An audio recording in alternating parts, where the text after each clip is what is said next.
স্বাগত জানাচ্ছি বাংলা ভিশনের সাপ্তাহিক আয়োজন mega live talk show BSRM গণতন্ত্র এখনের 620তম পর্বে। সাথে আছে তাইমুর রশিদ। আমার সাথে আজকে আলোচনার জন্য স্টুডিওতে উপস্থিত আছেন চারজন অতিথি। আমার হাতে ডানে আছেন বিএনপির vice chairman doctor Asaduzzaman Ripon, আছেন ইউজিসির সদস্য এবং ডেমোক্রেসি ডায়াস বাংলাদেশের চেয়ারম্যান অধ্যাপক ডক্টর আব্দুল্লাহ আল মামুন। আমার হাতে বামে আছেন AB party chairman Mujibur Rahman Manju, আছেন ঢাকা বিশ্ববিদ্যালয়ের গণযোগাযোগ ও সাংবাদিকতা বিভাগের অধ্যাপক ডক্টর এস.এম. শামীম রেজা। আপনাদের চারজনকেই স্টুডিওতে স্বাগত জানাচ্ছি। দর্শক, বিএসআরএম গণতন্ত্র এখনের 620তম পর্বে আজকে আমরা আলোচনা করব আগামী নির্বাচনে আবার ফিরল তত্ত্বাবধায়ক সরকার ব্যবস্থা। আগামী নির্বাচনই হবে তত্ত্বাবধায়ক সরকারের অধীনে, কি প্রভাব ফেলবে, কি কেমন হবে আগামী দিনের জাতীয় রাজনীতি। সেই সাথে আলোচনায় থাকবে জুলাই গণ অভ্যুত্থানের দ্বিতীয় বর্ষপূর্তিতে প্রত্যাশা এবং প্রাপ্তির হিসেবটা মেলানোর চেষ্টা করব। সেই সাথে আলোচনায় থাকবে সমসাময়িক রাজনৈতিক ঘটনা প্রবাহ। আলোচনা শুরু করতে চাই AB party chairman Mujibur Rahman Manju. আপনাকে দিয়ে বলছিলাম যে তত্ত্বাবধায়ক সরকার ব্যবস্থা ফিরল, আগামী নির্বাচনী তত্ত্বাবধায়ক সরকারের অধীনে হবে। আইনমন্ত্রী বলেছেন সুপ্রিম কোর্টের রায়ের মাধ্যমেই বাতিল হয়েছিল, সুপ্রিম কোর্টের রায়ের মাধ্যমে আবার ফিরল।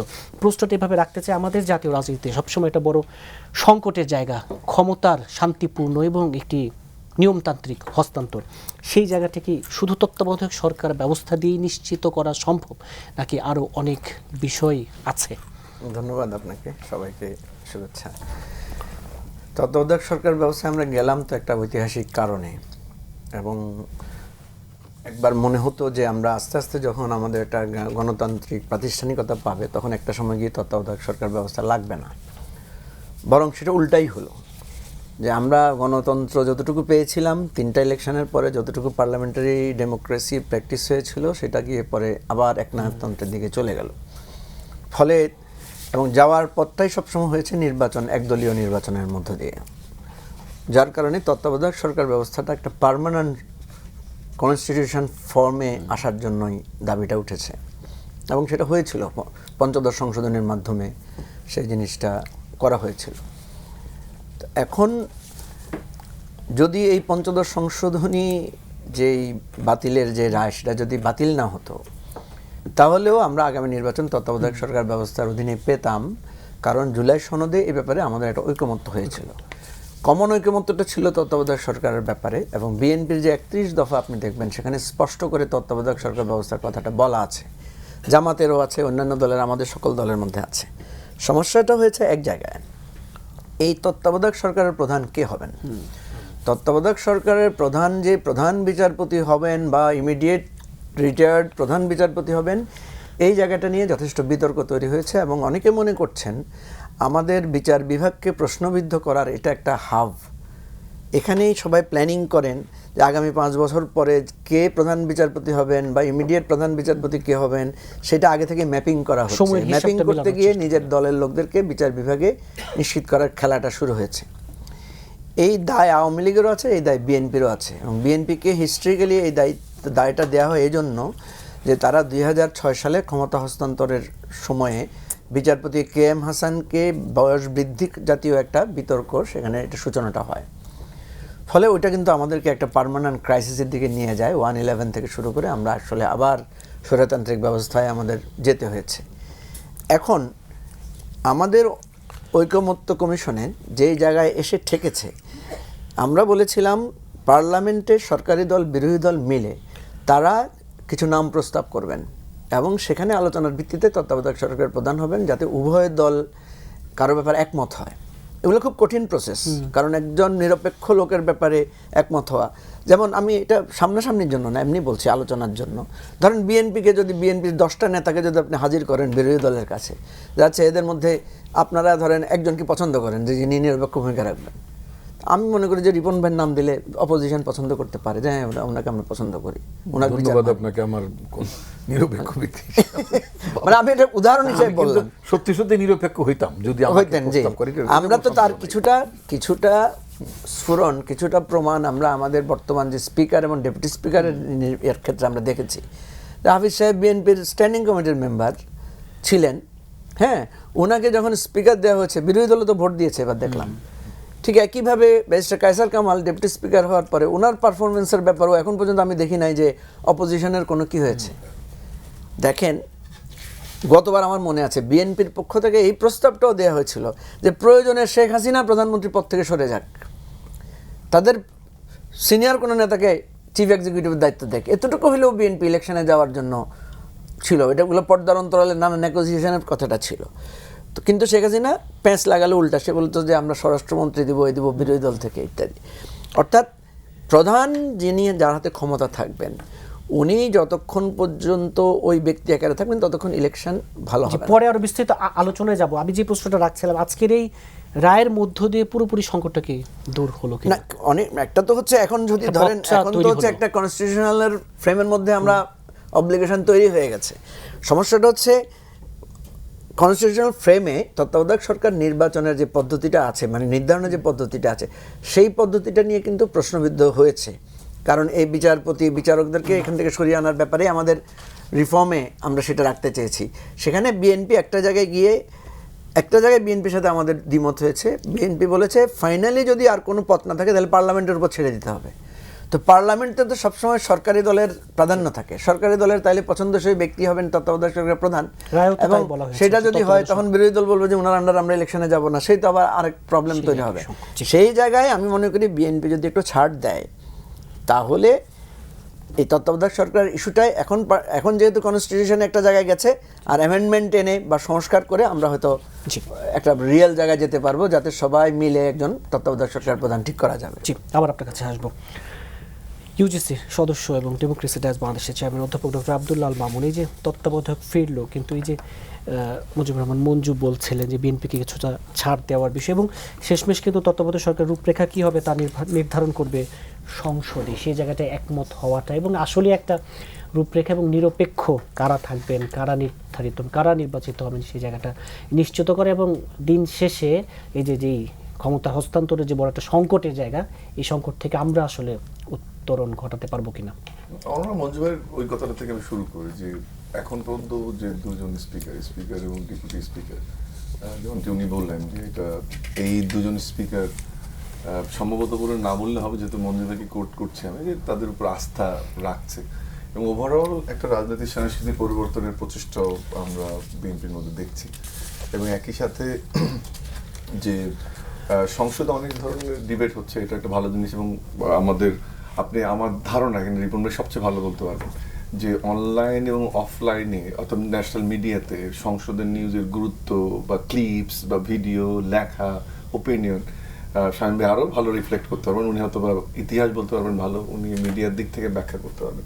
যদি সব কিছু আপনি দেখবেন যে এক ধরনের পরিবর্তন কিন্তু হচ্ছে। মানুষের অনেক দিন পর সংসদও যে একটা নিউজ আইটেম বড় হতে পারে, আমি বিল টিলের কথা বলছি না, রেগুলার ইভেন্টের ক্ষেত্রে সংসদ থেকে অনেকগুলো। আর একটা জিনিস খেয়াল করেন আপনি, যদি প্রথম দিকে একটু হয়তোবা মনে হতে পারে যেভাবে আলোচনা হয়েছে, অনেকগুলো ইস্যু ছিল, তাড়াহুড়ার মধ্যে ছিল, কিন্তু আপনি যদি গভীরভাবে সংসদে এবার বাজেটের উপর বক্তৃতাগুলো দেখেন, এই যে তুষ্টিবাদিতা, এটা কিন্তু অনেকটাই কমে গেছে। একই সাথে আমি তোকে ছোট করছি না, বাট ঐতিহাসিকভাবে যারা আমাদের মহিলা এমপিরা আসতো সংসদে, তারা যেভাবে গান বাজনা করেছে, যেভাবে বক্তব্য দিয়েছে, এবার যদি আপনি বিএনপির নারী নেতৃত্ব যারা এখন ওখানে রিপ্রেজেন্ট করছে বিএনপিকে, তাদেরকে দেখেন, দুটো জিনিস মনে হতো। এটা হলো প্রস্তুতি, আর একটা হচ্ছে যে লার্নিং কার্ভটা ইমপ্রুভ করছে ডে বাই ডে। বা এক ধরনের কম্পিটিশনও দেখবেন যে আপনি যদি 4-5 জন আমাদের এমপির বক্তব্য শুনেন, বা মন্ত্রীদেরকে যদি আমি নেই, দেখবেন যে তথ্যভিত্তিক বক্তব্য দেওয়া, পার্লামেন্টের রুলস মানা, সেই জিনিসগুলো কিন্তু আছে। এবং খুব বিদ্বেষ, ক্লেশ, এটা খুব বেশি হচ্ছে না, এবং মনে হচ্ছে পরিশীলিত। তার মানে আমি যেটা বোঝাতে চাচ্ছি যে কনফিডেন্সটা তৈরি হচ্ছে একটা ন্যাশনাল ইস্যুতে বা সংসদীয় রীতির যে কাজ, যেহেতু আপনার সংসদে গিয়েই সিদ্ধান্তটা নিতে হবে, ওই জন্য আমি একটু প্রেক্ষাপটটা দেওয়ার চেষ্টা করছি। সেক্ষেত্রে আমি আশাবাদী হয়ে এই জন্য, এবং সর্বোপরি আমি বিরোধী দলের নেতারও অনেক বক্তব্য এপ্রিসিয়েট করতে চাই, কিন্তু সংসদ নেতা যিনি, দেখবে যে অনেক ক্ষেত্রেই উনি দেশকে এগিয়ে রাখছেন, সেটা উনি মিনও করছেন। আমার একটা লাস্ট মনে পড়ে, আমার এক বক্তব্য, একটা ক্লিপসে আসলে দেখছিলাম আমি, যে সংসদ নেতার এলাকায় তার আসনের কোনো একটা সমস্যা, ইনস্ট্যান্ট উনি বলছেন যেখানে আমাদের বিএনপি মহাসচিব জেএলজিআরডি মন্ত্রী, ওনার কথা বলছেন, পাশ থেকে বোধহয় জামাতের আরেকজন হুইপ বা একজন সংসদ সদস্য বলছে তার একটা সমস্যা, উপনেতা একজন বোধহয় বা হুইপ বোধহয়, তারটাও উনি বলছেন ঠিক আছে, এটা আমি দায়িত্ব নিচ্ছি। এই বক্তব্যগুলো ছোট, বা ইমপ্লিকেশনসটা কিন্তু অনেক বড়। মানে যে জায়গায় যেতে চাচ্ছি, যে এই রীতিনীতি বক্তব্য বা স্পিকারের ভূমিকার বাইরে যিনি সংসদের নেতা, আমার ধারণা উনি একটা কনফিডেন্সে আনতে পারছেন। এবং যে বিশ্বাসটা শেখ হাসিনা দিতে পারে না, এই জন্য বলছে যে মুজিব যে কথাটা বলে শেখ হাসিনা সরে যাক, অন্য কেউ থাকুক, সেটা কিন্তু দিতে পারছে। ওখানে আসার জায়গাটা, তার মানে প্লটটা যদি তৈরি হয় এবং আলাপ আলোচনা যদি চলে, তাহলে ওই রিপ্রেজেন্টেশনটা কি হবে, আমার মনে হয় সেটাও একটা কনসেনসাসের মাধ্যমে নির্ধারণ করা সম্ভব হবে। অধ্যাপক doctor S M Shamim Reza, অধ্যাপক ডক্টর আব্দুল্লাহ আল মামুন যতটা আশার আলো দেখছেন, আপনি ঠিক ততটা দেখছেন কিনা, এবং দিন শেষে আবারও সেই পুরনো কায়দায় এই যে তত্ত্বাবধায়ক সব যে নিরপেক্ষ মানুষ বাছাই করা আসলে একটা কঠিন জায়গা, এই জায়গাটা নির্ধারণ করা চ্যালেঞ্জিং হবে কিনা?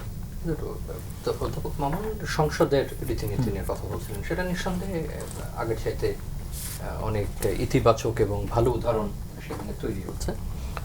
আর তত্ত্বাবধায়ক ব্যবস্থা ফিরে আসছে, এটা নতুন করে করা হয়নি, আগের ব্যবস্থাটা বিলোপ করা হয়েছিল, এবং আগামী নির্বাচনী তত্ত্বাবধায়ক সরকার অধীনে হবে, ফিরিয়ে আনতে সক্ষম হয়েছে।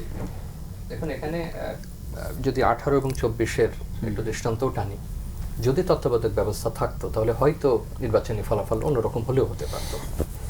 যদি এই ব্যবস্থা তখন থাকতো তাহলে যে আস্থার সংকটটা তৈরি হয়েছিল আমাদের, সেই সংকটটা না থাকলেও থাকতে পারতো, এবং অনেক বড় বড় সাংঘর্ষিক পরিস্থিতি আমরা তো জানি না, যা ঘটার সেটা তো ঘটেই গেছে, কিন্তু আমি বলছি যদি থাকতো, হয়তো যদির কোনো বাস্তব ভিত্তি নাই, কিন্তু আমরা অনেক বড় সংকট হয়তো এড়াতে পারতাম, এবং আমাদের যে স্মুথ ট্রানজিশন অফ পাওয়ার সেটা হয়তো আমরা আরও ভালোভাবে করতে পারতাম। কথাটা এই জন্যই বলছি যে বাংলাদেশ রাষ্ট্রের এখন যে বয়স, সেই বয়সের কাছাকাছি আরও অনেক রাষ্ট্র কিন্তু দক্ষিণ এবং দক্ষিণ পূর্ব এশিয়ায় আছে।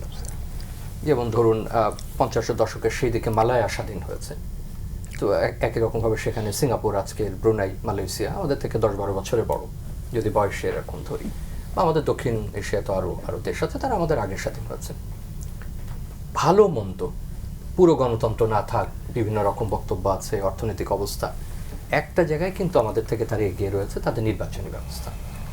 যেমন ধরুন মালয়ান অংশে আপনি কখনো স্থানীয় নির্বাচনে ব্যর্থ হয়নি, আপনি মালয়েশিয়ার শাসন ব্যবস্থা নিয়ে অনেক রকম কথা এখানে শুনবেন, এটা আমাদের মতো না ইত্যাদি না, সে আলোচনা আমরা না যাই, কিন্তু আপনি 58 সাল থেকে বলতে পারবেন যে তার স্থানীয় নির্বাচন হয়নি। কিংবা আপনি কি শ্রীলঙ্কার স্থানীয় নির্বাচন নিয়ে খুব বড় আকারের ইয়ে শোনেন যে সেখানে ঘটেনি।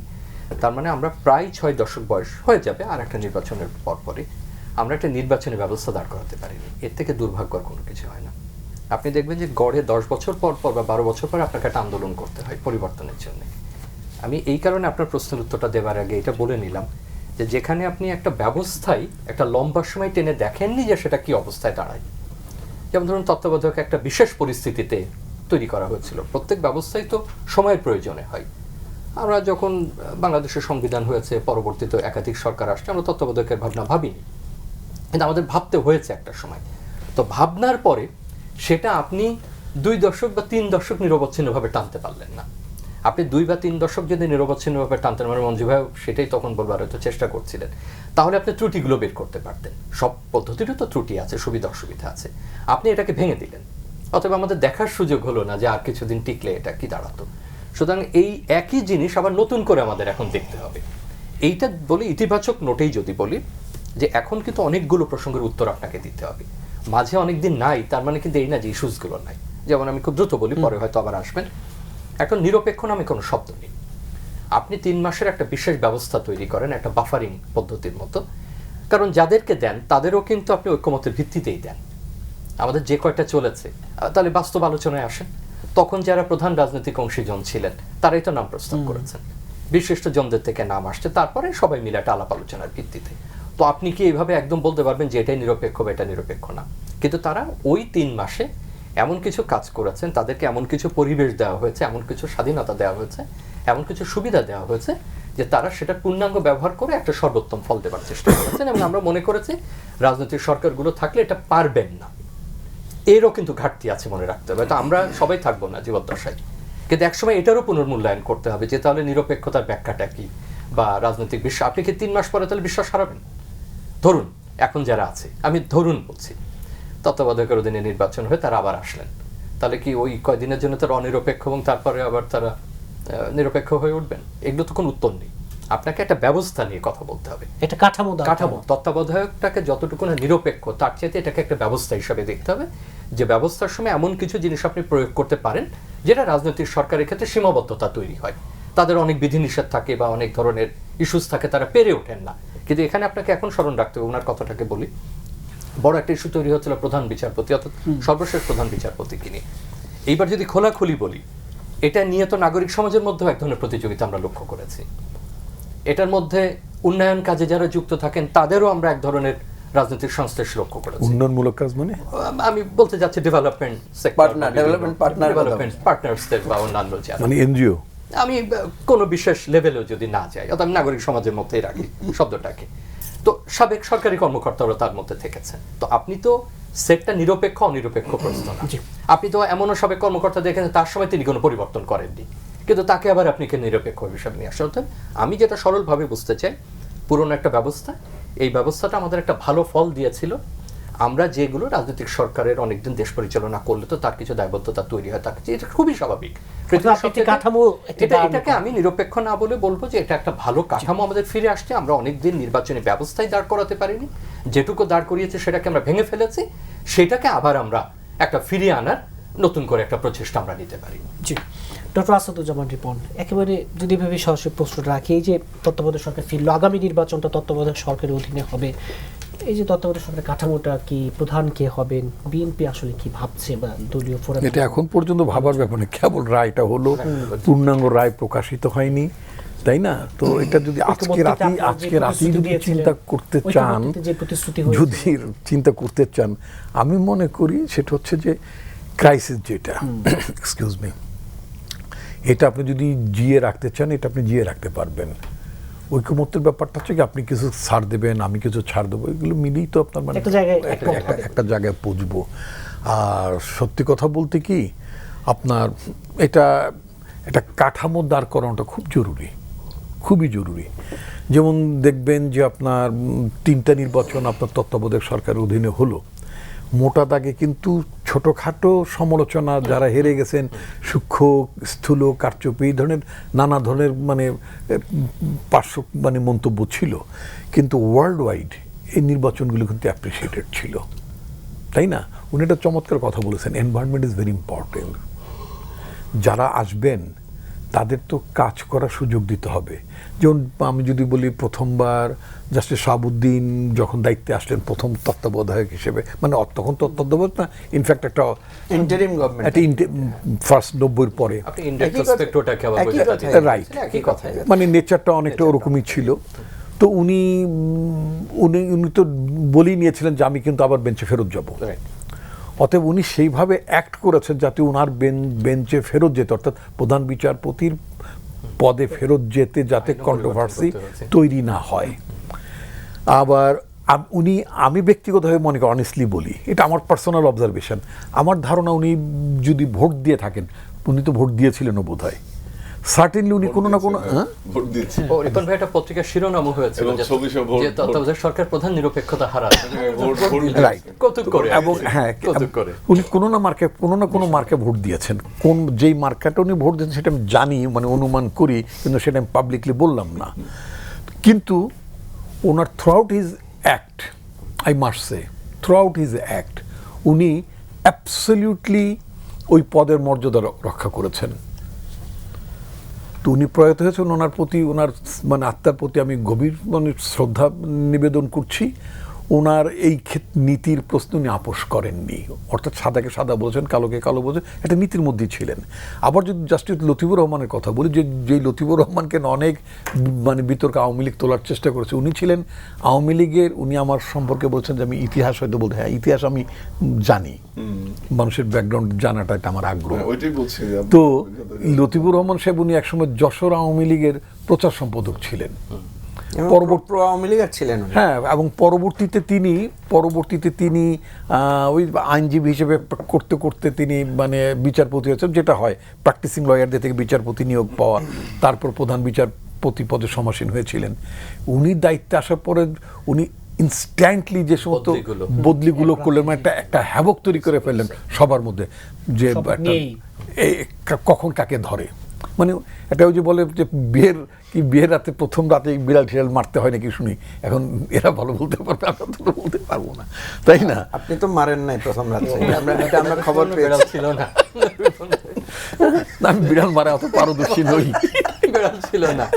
যাই হোক, এরপরে যদি আপনি আসেন আপনার অলমোস্ট সব মানে আপনার ইভেন জাস্টিস হাবিবুর রহমান সেদি, আপনি সব নির্বাচনগুলোতে মানে ওই তার অধীনে নির্বাচনে বিএনপি হেরেছে, কিন্তু সেই নির্বাচনে কিন্তু বিএনপি 117 বা 117টি আসন পেয়েছিল। অর্থাৎ বড় কোনো প্রশ্ন উঠেনি দেশে, একদম না।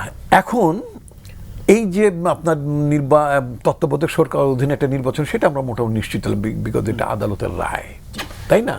এখন তত্ত্বাবধায়ক সরকারের প্রধান কে হবেন, এটা কি মানে 11 জন হবেন, 11 জন হলে কি 3 মাস টেনে নেওয়া সম্ভব কিনা? উনি খুব রাইটলি কথা বলেছেন, 5 বছরে তিনি কিছুই করতে পারেন না, অনেক সচিব আছেন, তাই না? তো তিনি ওই 3 মাসে যে ওই সচিব মানে অনেক কিছু করে ফেলবেন, অথবা বিশ্ববিদ্যালয়ের একজন শিক্ষক, তারা যে ভালো রাজনীতি বুঝবেন, প্রশাসন বুঝবেন, নট নেসেসারিলি, দেখা গেলো যে তিনিও তারও কম্পিটিশন করেন। এই যে জায়গাগুলোতে আসার জন্য একটা আগে থেকে একটা থাকে, হাইপ ক্রিয়েট করেন, রাইট। তবে একটা বিষয় আমি যেটা বলতে চাই, ওই যে প্রধান বিচারপতির ব্যাপারে উনি একটা তিক্ত অভিজ্ঞতা উনি কথা বললেন, কিন্তু প্রধান বিচারপতি যেহেতু উনি যখন সিস্টেমেটিক্যালি বোঝেন যে আমি নেক্সট চিফ অ্যাডভাইজার হব, তখন কিন্তু তিনি একটা হোমওয়ার্ক করেন। প্রায় 1 বছর ধরে কোন সচিব কাজটা ঠিক মতো করছে না, কোথায় কি হচ্ছে না হচ্ছে, একটা হোমওয়ার্ক করার মতো একটা ভালো সময় পান। যখন উনি দায়িত্বটা যখন নেন, তখন ইনস্ট্যান্টলি ওনারা অনেক সিদ্ধান্ত নিতে আপনার সুবিধা হয়। এখন যদি আপনি এই প্রধান বিচারপতিকে দিলেন না বলে, ঠিক আছে মানে আলোচনার ভিত্তিতে একজন প্রধান উপদেষ্টা নিয়োজিত হবেন, এখন এই প্রধান উপদেষ্টা যে কে হবেন বলা যাবে না। আমাদের সংস্কার কমিশনে আলোচনাটা হয়েছে 1 মাস আগেই একজনকে যদি আমরা ঘোষণা দিয়ে দিই, উনি মেন্টালি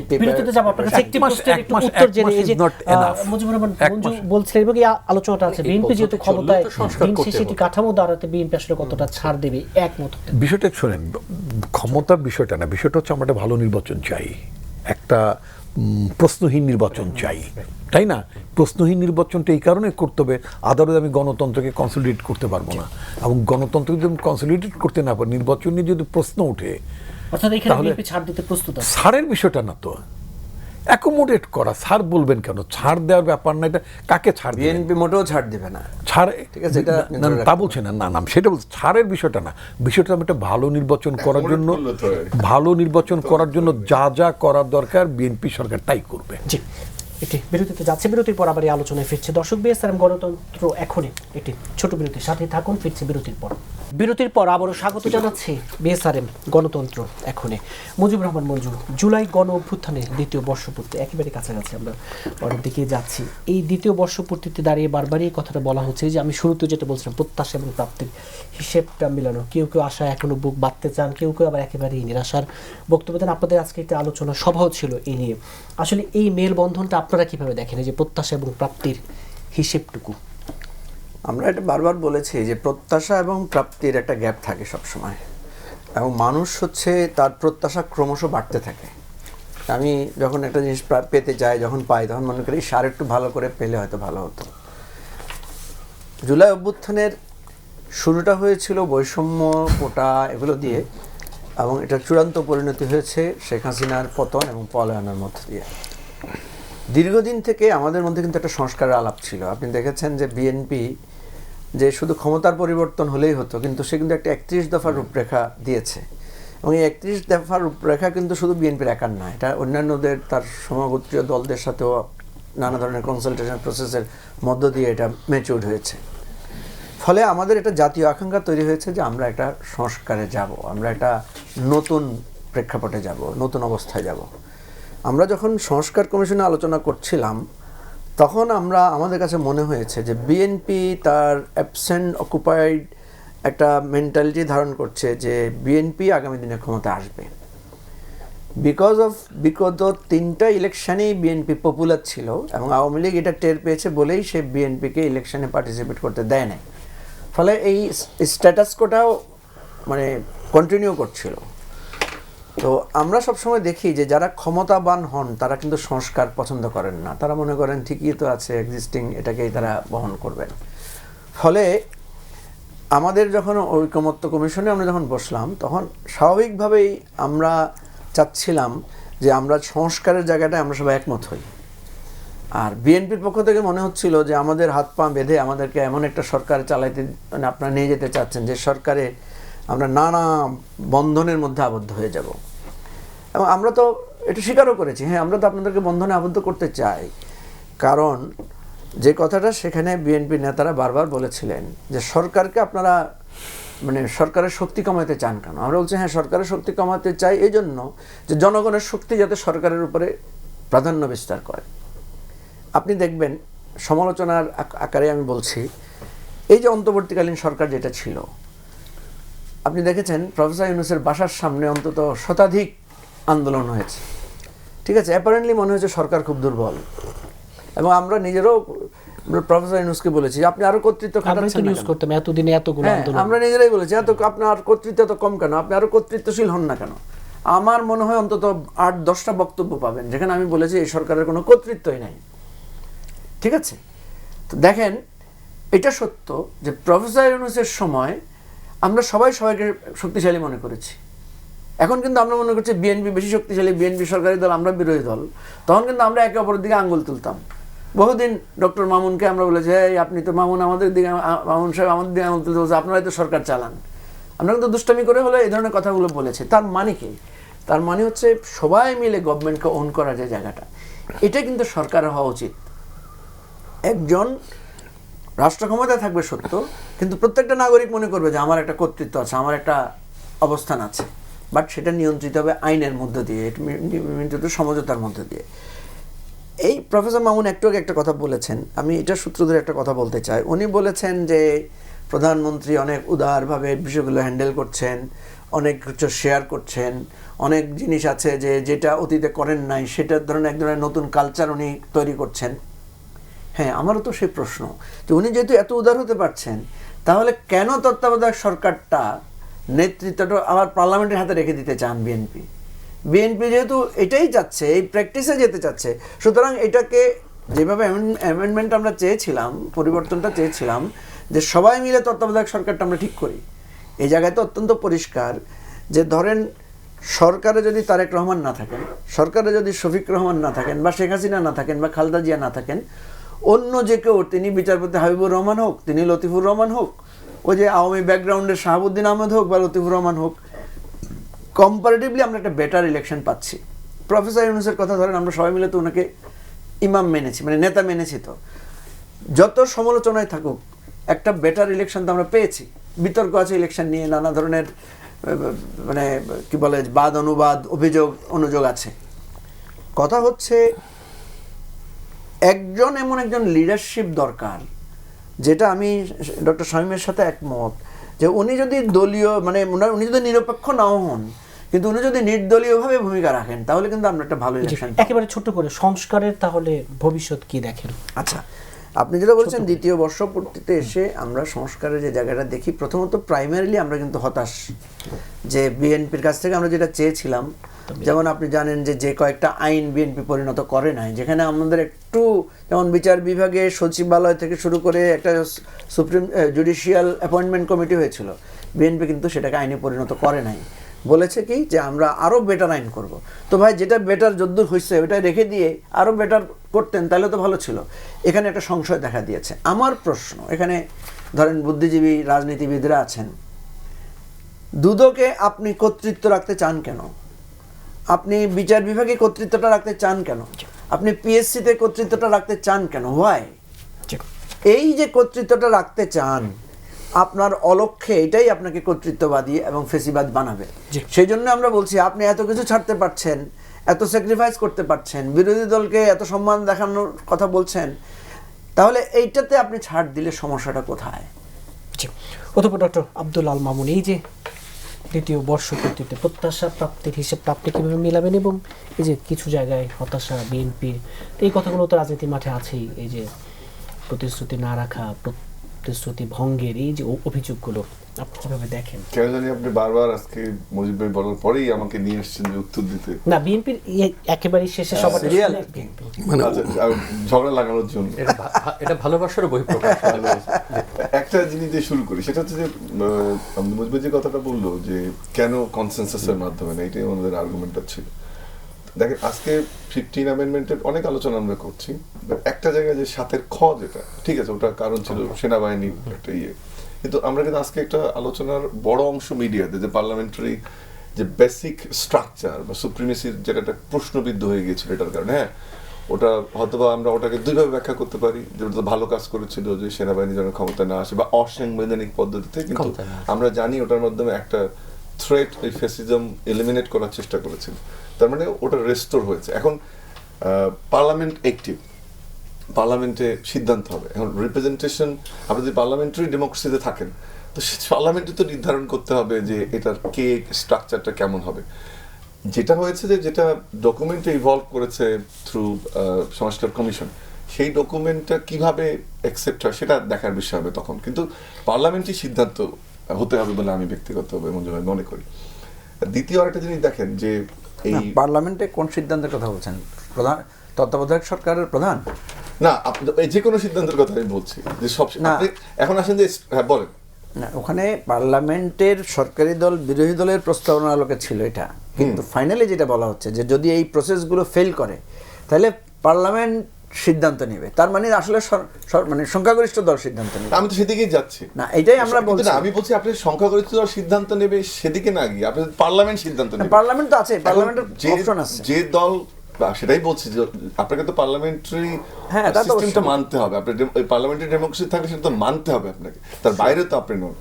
আর দ্বিতীয়ত হচ্ছে যে আপনি যেটা বলেন যে এই প্রত্যাশা, আরেকটা হচ্ছে যে বিভিন্ন যে কয়েকটা আইন, এটা দুদক সহ বা নিয়োগ সহ, এবং যেটা বিএনপি বলছে যে এটা বা তার আরো বেটার ভার্সন দিতে, বিএনপি যেটা বলে এবং যদি না করে তাহলে কিন্তু সেটা বিএনপির জন্য বুমেরাং হবে, সেটা কিন্তু করে দেখাতে হবে। কিন্তু সেটা একটু প্রিমেচিওর আর্গুমেন্ট হচ্ছে কিনা যে বিএনপি করার আগেই যদি আমরা কনক্লুসিভ একটা ইয়েতে, এটা গেলে একটা নাম্বার। দুই হচ্ছে যারা আইনগুলো আমরা বারবার স্মরণ করিয়ে দিচ্ছি, আমি তো এটা রিপন ভাইরা ভালো বলতে পারবো, বাট যারা আইনগুলো বা এই যে সংশোধনীগুলো আনলেন, প্রজ্ঞাপনগুলো জারি করলেন, কতদিনে কয়টা আইন করেছেন, একটা নাম্বার ওয়ান। দুই, একটা গভর্নমেন্ট, একটু আগে আমরা বোধহয় ব্রেকে না ইয়েতে আলাপ করলাম জানি না, যে যারা রাষ্ট্র পরিচালনা করবেন তার রাষ্ট্র পরিচালনার যে মার প্যাচ অভিজ্ঞতা, যে ভাষায় বলি না কেন, সেটা থাকলো না, কিন্তু একদম ঠিক ট্রেডিশনাল অর্থ বা একেবারে খুব আইডিয়াল ওয়ার্ল্ড থেকে আপনি একটা বিধিমালা তৈরি করলেন, নীতি তৈরি করলেন, আইন তৈরি করলেন বা প্রজ্ঞাপন দিলেন, এবং যেখানে আপনার অপারেশনটা কীভাবে গভর্নমেন্টের হয়। এবং আপনি এমনও তো আছে যে এটা বোধহয় ইয়ের ক্ষেত্রে, যে অডিটের ক্ষেত্রে ছিল যে বিরোধী দল থেকে বেশি রিপ্রেজেন্টেশন থাকবে, সরকারি দল থেকে দুজন থাকবে, আমি এক্স্যাক্টলি ভুলে গেলাম, এরকম ছিল। তা আপনি সরকার পাবলিক অ্যাকাউন্টস কমিটিতে সরকারকে তো আপনার ফাংশন করতে দিতে হবে, কিন্তু আমরা আইনগুলো এত দ্রুত করেছি এবং এগুলো মেজর ফাংশনালিটির জায়গা থেকে যদি দেখেন, আমি ওইটাতে বিশ্বাস রাখতে চাই যে আরো বেটার ভার্সন আসবে, কিন্তু সেটা পার্লামেন্টারি ডিবেটের মাধ্যমেই এই মেজর রিফর্মগুলো হওয়া উচিত। তখন সিদ্ধান্ত আসবে, এই আর্গুমেন্টগুলো সেখানে হবে, এবং যখন সংস্কার কমিশনের প্রস্তাবগুলো সেখানে আলোচনা হবে। কিন্তু এটার ফাংশনালিটির জায়গা থেকে যদি এখনই এটাকে বেঁধে ফেলি, আমার মনে হয় সেটা এগেইন সুপ্রিমেসি এবং গভর্নমেন্টের যে ডে টু ডে অ্যাক্টিভিটিস এবং ফাংশনালিজম সেটাকে হ্যাম্পার করবে। জুলাই নিয়ে আপনি প্রশ্নটা করেছেন, 30 সেকেন্ড বলি আমি, সেটা হচ্ছে যে জুলাইয়ের জায়গাটাতে হয়তো বা মেইন জায়গাটায় চলে যায় আমরা, যে সংস্কার বা আমাদের যে আগে যেটা হয়েছে অবশ্যই যা হয়েছে, আমি মনে করি যে 31 দফার কথাও নিয়ে নিচ্ছেন। 31 দফা সংস্কারের প্রস্তাবটা যদি ওই দায়বদ্ধতাটা না দেখতাম, যে বিএনপি এসে শুধু জুলাই চার্টারে বসলো বা সবাইকে নিয়ে করতে চায়নি, তারা এই প্রক্রিয়া যেতে চেয়েছে বা এই রিফর্মগুলো করতে চায়, আমার ধারণা কেবল 4 মাস এই বাজেট অধিবেশনটার পরে হয়তো বিএনপিকে সেই টেস্টে কিন্তু অবতীর্ণ হতে হবে। আমার ধারণা যে তখন এই বিষয়গুলো আমরা দেখবো, বাট এখনই জুলাইয়ের প্রাপ্তি প্রত্যাশার জায়গায় বিএনপিকে সামনে দাঁড়িয়ে আলোচনা করাটা একটু প্রিমেচিউর বলে মনে করি আমি। জি, আবার আপনার কাছে আসবো। অধ্যাপক ডক্টর ইসলাম শামীম রেজা, অধ্যাপক ডক্টর আব্দুল আল মামুন যেমনটা বলেন যে এখনই আসলে ঠিক বিএনপিকে যদি আমি বলি কাঠগড়ায় দাঁড় করানোটা ঠিক হবে কিনা, তবে এটা তো ঠিক অনেকে আবার এটাও বলতে চান, ঢালাওভাবেই বলেন যে এই মানে শুধু আসলে ক্ষমতার হাত বদল হলো, আসলে যেই প্রত্যাশা, যেই পরিবর্তন আমরা প্রত্যাশা করেছিলাম সেই পরিবর্তন এলো কিনা। কারণ পরিবর্তনগুলো দীর্ঘমেয়াদী, আপনি কয়েক মাসে একটা রাজনৈতিক পরিবর্তন কোনোভাবে দেখতে পারেন না। একটু আগে আমরা তত্ত্বাবধায়ক ব্যবস্থা নিয়ে আলোচনা করছিলাম, আপনি সেটা 3-4টা ব্যবস্থা হতে না হতে সেটাকে আপনি ভেঙে দিলেন। আমি সময়কাল হিসাব করছিলাম, যদি তত্ত্বাবধায়ক ব্যবস্থা থাকতো তাহলে 7ম বা 8ম পর্যায়ে আমরা এখন এই ব্যবস্থাটা ব্যবহার করতাম, যদি আমরা ওরকম ধরি। তখনও কিন্তু আপনাকে এটা সুবিধা অসুবিধা, এটার কোনো ত্রুটি বিচ্যুতি, এটার ঘাটতি, এটা বসতেই হতো। কারণ একটা ব্যবস্থা তো দীর্ঘদিন চললে তার কিছু না কিছু পরিবর্তন সংযোজন বিয়োজন আপনাকে করতে হয়। ঠিক একই রকম আপনি বাংলাদেশের নিয়মিত ক্ষমতার হস্তান্তরই করতে পারেননি নিরবচ্ছিন্নভাবে। একটা সরকার পর আরেকটা সরকার আসতে পারে, কিন্তু এক সরকার আবারও ম্যান্ডেট নিয়ে আসতে পারে। সেখানে এই পদ্ধতির মধ্যে আপনি কয়েক মাসের মধ্যে একদম সমস্ত পরিবর্তন দেখবেন, এটা খুব বেশি বাস্তবসম্মত না। আবার একই সঙ্গে আমি মঞ্জু ভাইয়ের এই বক্তব্যকেও একেবারে আমি পরিত্যাগ করব না, যে প্রত্যাশা এবং কিছু পরিবর্তন তো আমি দেখতে চাই। এখন আপনি যদি বলেন যে শুরুতেই আমি যা প্রত্যাশা করেছিলাম তার কোনো কিছু আপনি দেখাবেন না, তাহলে আমাকে কি আরও 10 বছর অপেক্ষা করে দেখাতে হবে? সে যুক্তিও কিন্তু সঠিক। সুতরাং দুটোর মাঝামাঝি আমাদেরকে একটা অবস্থানে আসতে হবে, যে আমার যেমন কিছু পরিবর্তন দেখাতে হবে, আবার আমাকে অপেক্ষাও করতে হবে। রাজনৈতিক পরিবর্তনগুলো দীর্ঘমেয়াদী। ধরুন যে দেশের অলিখিত সংবিধান, ধরুন যুক্তরাজ্যের ক্ষেত্রে, সেখানেও সব কিছু এখন আর অলিখিত নাই। এখানে যারা আছেন, মঞ্জু ভাই আছেন, প্রচুর আইন কানুন এখন তৈরি করতে হচ্ছে। তাদের সংবিধানের চলবার ক্ষেত্রে এখন এত ধরনের আইন কানুন তৈরি করা হচ্ছে, যারা টেলিভিশনে দেখেন তারা দেখবেন যে হাউস অফ কমন্সের যিনি স্পিকার, তিনি পেছনে তাকিয়ে দেখতে বলেন যে এই আইনটা চেক করো তো। তার কারণ দীর্ঘদিনে আমাদের যে অভ্যস্ততা তৈরি হচ্ছে, আমাদের যে পার্লামেন্টারিয়ানদের বা স্পিকারদের, তাদের সময় লাগছে। একই রকমভাবে প্রতিটা ক্ষেত্রে তাদের কিন্তু আইন, সেটা নামে যে নামেই তারা ডাকুক না কেন, সো লিখিত সংবিধান নেই ঠিকই, কিন্তু প্রচুর আইন কানুন তাদের তৈরি করতে হয়েছে। তো আমাদের লিখিত থাকার পরেও, মানে আমরা তো অলিখিত কল্পনাই করতে পারি না, আমরা যে ধরনের জাতি, লিখেই আমরা ঠিক থাকি না, আর অলিখিত হলে তো কোথায় চলে যেতাম। সুতরাং আপনার প্রশ্নের উত্তর এটা যে কিছু প্রক্রিয়ার জন্য আপনাকে সময় দিতে হবে, আবার কিছু পরিবর্তনের আভাসও আপনাকে দিতে হবে। আমি যেটা বিএনপির ক্ষেত্রে বোঝার চেষ্টা করি, যে যদি খুব সরল আলোচনা করি, যে বিএনপি তার একটা দফা আগে থেকেই দিয়েছিল, সুতরাং তার দফার ব্যাপারেও তার একটা প্রতিশ্রুতি আছে। সংবিধান সে যখন ইস্তেহার রচনা করেছে, সেখানে দফার একটা প্রতিফলন ঘটেছে, আবার যে ঐক্যমত্য কমিশনের যে আলোচনা ছিল সেটাও ঘটেছে। এখন দুদিকেই কিন্তু একটা দাবি আছে। এখন ম্যান্ডেট পাওয়া একটা রাজনৈতিক দল হিসেবে বলতে পারে আমার তো দফা আছে, আমার তো একটা ইস্তেহার আছে। আবার একই সঙ্গে সে যে বৃহত্তর আলোচনার অংশ ছিল, বড় অংশীজন হিসাবে, যেটা মঞ্জু ভাই বারবার বলার চেষ্টা করছিলেন, তারও পুরোটাকে সে বর্জন করতে পারবে না। সুতরাং রাজনৈতিক প্রক্রিয়া যত এগোবে, সময় যত এগোবে, ওই প্রশ্নের উত্তর বিএনপি দিতে না চাইলেও কিন্তু বিএনপিকে দিতে হবে, এবং তার বিকল্প কি সেটাও কিন্তু তাকে সামনে হাজির করতে হবে। আমি এর সঙ্গে খুব দ্রুত যদি আগের আলোচনাটা একটু খুব সংক্ষেপ করি, তত্ত্বাবধায়কের ক্ষেত্রে আমি যেভাবে বোঝার চেষ্টা করছি, আমরা শুধুমাত্র এটা যদি আইনের ভাষায় বুঝতে চেষ্টা করি তাহলে আমরা বুঝতে পারবো না। এর আইনের অনেক শব্দ ওখানে আছে, এবং রাজনীতিরও একটা নিজস্ব শব্দ আছে। কিন্তু একটা গুরুত্বপূর্ণ বিষয় খেয়াল করুন, আপনি যখন 90-এর বা ওই সময় সরকার পতনের পরে এই তত্ত্বাবধায়ক ব্যবস্থার আলোচনা করেছিলেন, পুরোটাই ছিল কিন্তু আলোচনা এবং একটা কনসেনসাস এবং একটা ঐক্যমত্য। আমি ঐক্যমত্য কমিশনের অর্থে শব্দটা বলছি না। সেটা করে আপনি একজনকে নিয়োগ দিয়ে ইন রেট্রোস্পেক্ট সেটাকে বৈধতা দিয়েছেন, এবং এবারও কিন্তু তাই, আপনাকে সেই কনসেনসাসে আসতে হবে। এবার আপনি আইনগতভাবে করে সেটাকে ফিরিয়ে আনতে পেরেছেন। আর ওই সময় কিন্তু আইনের ভিত্তি ছিল না, আলোচনাটা এটার ভিত্তি হিসাবে কাজ করেছে।